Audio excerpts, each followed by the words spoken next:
हिंदी अच्छा रहेगा, क्यों गुजराती नहीं ना? हिंदी हिंदी हिंदी हिंदी हिंदी हिंदी। Okay okay. वैसे तो मेरा अच्छा सा परिचय दिया। मैं ये कहना चाहूँगी कि मुझे 20 साल से ये धीरे धीरे धीरे समाज के अंदर जाके बहुत कुछ एक्सपीरियंस हुआ। मैंने समाज के लिए क्या किया वो तो मुझे नहीं पता, लेकिन मेरे में ये सब काम करने के बाद जो समझ आई, जो चेंज आया और उसका असर मेरे परिवार पे हुआ, मेरे बच्चों पे हुआ, वो मैं मानती हूँ कि इतना बड़ा है कि कोई मुझे अगर पूछे तो मैं कहूँ कि मैं जहाँ तक मेरी अंतिम सांस तक ये अच्छे अच्छे कार्य करती रहूँ। मुझे ये विषय दिया गया है इसलिए मैं ये विषय पे बोलूँगी, चाहे भले ही यहाँ लड़कियाँ कम हैं। वैसे भी इन फ्यूचर यही हाल होने वाला है। आप लोगों को लड़की शादी करने के लिए लड़की ढूंढना पड़ेगा, घर घर जाके प्लीज प्लीज कोई है क्या, है ना? इतना रेशियो खराब हो रहा है। ये सब के ऊपर हम वर्क करते हैं तो दुख होता है कि 10 साल बाद का सिनेरियो क्या होगा। इतनी खराब हमारे स्पेशली इन सूरत, पूरे गुजरात में सूरत में सबसे कम रेशियो है लड़कियों का। अभी मैं बात मेरे विषय पे आती हूँ। मुझे कहा गया कि स्त्री स्वरक्षण की बात मुझे करनी है, और स्पेशली जब लड़के हैं तो उनका रोल भी क्या हो सकता है। जो सोसाइटी में हम रहते हैं वहाँ स्त्री पुरुष सब रहते हैं, तो पूरी सोसाइटी का माहौल ऐसा होना चाहिए जिसमें हर कोई अपने आप को सुरक्षित समझे। तो ये जिम्मेदारी किसकी है? हम सबकी है। हमें पूरे समाज को स्वस्थ बनाना है, सुरक्षित बनाना है। तो ये समाज यानी क्या? मैं आप यूएसए का टाइम मैगजीन है, उसका मेरे पास रिपोर्ट आया था कि वहां क्या हालत है यूएसए में। तो वहां जॉब के ऑन वर्क प्लेस महिलाएं अब्यूज होती है, और जो हमारे में कहते हैं ना ईवटीजिंग 41%। फिर गंदे जोक्स जो कहते हैं उसमें 74% महिलाएं भोग बनती है। फिर गंदी चर्चा महिलाओं को देख के उसके शरीर के बारे में या ऐसी चर्चा तो 91%। देन डबल मीनिंग जो बोलते हैं ना संवाद, ऐसे 80%। फिर गंदे इरादे से लड़कियों को, महिलाओं को बाहर खाने पे बुलाना या कार में ले जाने के लिए इनवाइट करना 77%।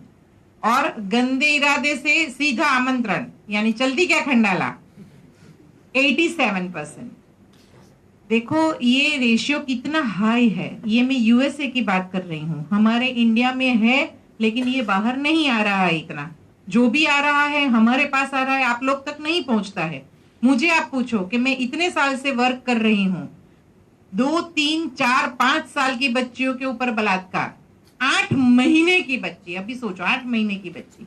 और जब सब ऐसे झंडे लेके बाहर आते हैं ना, और तो सब मेल पर्सन पुरुष क्या बोलते हैं कि लड़कियां कपड़े ऐसे पहनती है तो इसके ऊपर ऐसा होता है। सिंपल होती है ना ये बात।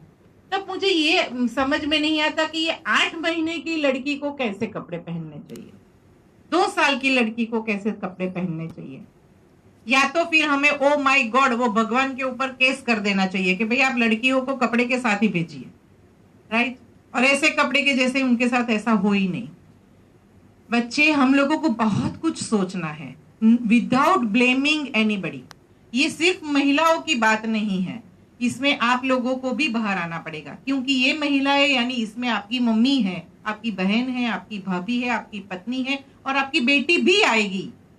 तो हम इतना सेल्फिश ना बने कि सिर्फ हमारे जो है उनके लिए हम उनको प्रोटेक्ट करें और बाकी का वो जाने।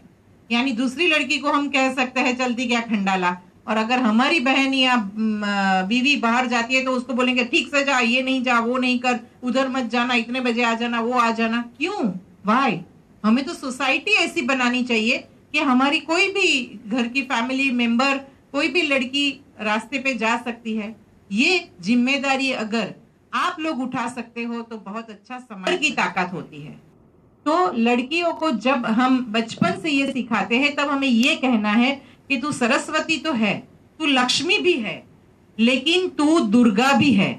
तेरे अंदर ये शक्ति है कि तू राक्षसों का भी नाश कर सकती। सबसे पहले आवाज उठानी है, बस ये काम पहले करो, आवाज उठाओ।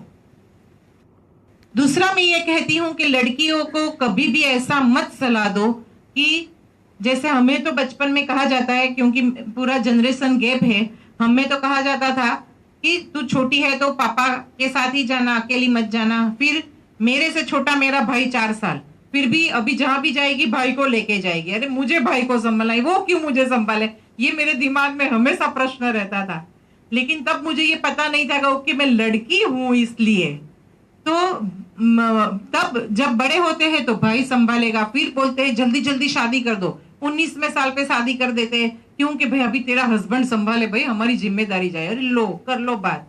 तो यानी मेरा तो बॉडीगार्ड एक से एक, यहाँ तो एक सलमान खान, यहाँ तो कितने सारे, पहले पापा, फिर भाई, फिर हस्बैंड, और वहां भी स्टॉप नहीं होना है, फिर तो बेटा आएगा वो देखेगा।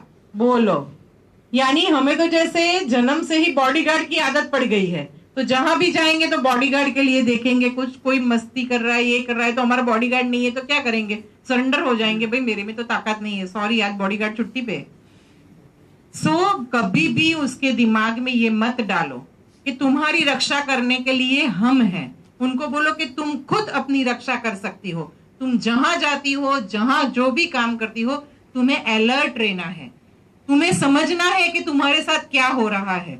अगर आप अलर्ट रहती हो ना, तो आपके आजू बाजू में आपको बॉडी लैंग्वेज से ही पता चलता है कौन सही है कौन गलत है। ये सेंस सब में है, लेकिन हम ये सब चीजों का उपयोग नहीं करते हैं। तो ये आपके लिए टेक्निक है कि आप जहां जाती हो बी अलर्ट।